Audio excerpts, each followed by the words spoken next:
Wow Tita Edna finally meet Bunso, magandang araw po sa inyong lahat mga ka-viewers. Shout out sa lahat ng Team Medeth communities around the globe.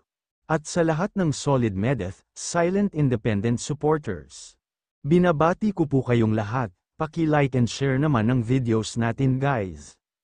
Finally na-meet na ni Bunso ang founder ng Team Medeth Philippines. All the way from Texas, USA, at nag-charity agad sila, grabe, wala na sinayang na oras. Salamat po kay Tita Edna ng Team Medeth Philippines.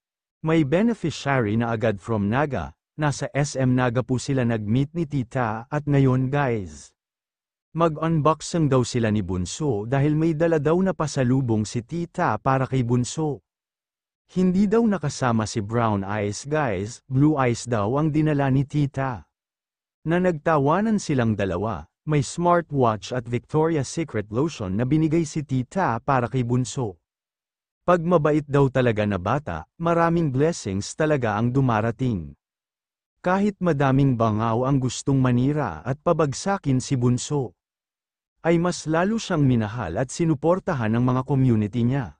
May nakapasok daw na basher para manaktik at mag-report sa founder din nila. Dapat daw pasalubungan ng chocolates ang mga bangaw. Para tumamis ang mga dila nila, panay kasi panlalait at paninira ang alam na gawin kay Bunso. Marami daw aabangan na package si Bunso sa December. Naku, marami na naman bangaw ang maiinggit nito, naka-ready na daw ang pasalubong ni Bunso. Pag-uwi ni Mayvlog galing Hong Kong, magpunta daw si Bunso sa January sa Hong Kong, kaya abangan nyo guys si Bunso dyan. Kaya kita-kits na lang daw dyan mga taga Hong Kong Team Medeth. May na-jacketan daw si Bunso na bangaw, sabi ni Egypta.